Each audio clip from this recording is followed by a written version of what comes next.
Entonces, ¿el test de CI no es más que una herramienta para el diagnóstico? Por retraso en el aprendizaje, Binet dio palos de ciego durante 10 años. 10 años de borradores, de pistas falsas, antes de dar con el cuestionario adecuado que permitiera evaluar las respuestas que debían dar los niños de cada edad, como completar este dibujo, enumerar, describir o contar lo que pasa en estas imágenes.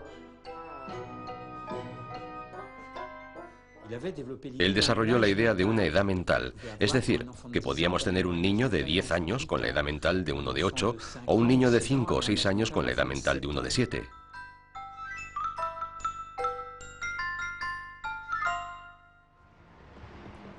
El psicólogo Georges Cognet es uno de los mayores especialistas en el test de Binet.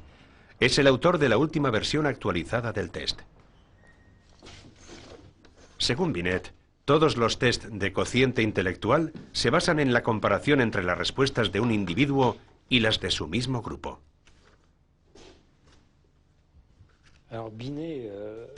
Binet, en su test, organizó las cosas según grupos de edad.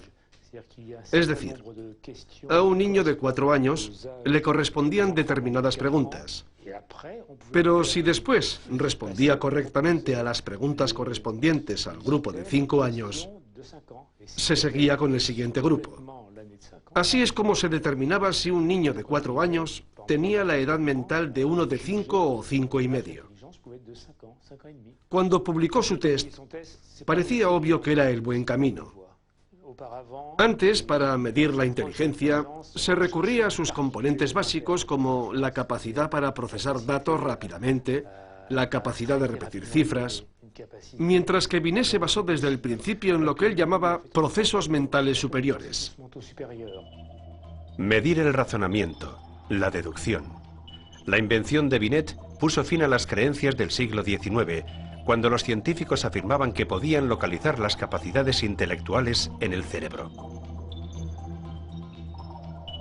También era la época de los primeros genetistas, cuyo sueño era medir la inteligencia del mismo modo que el peso o la altura.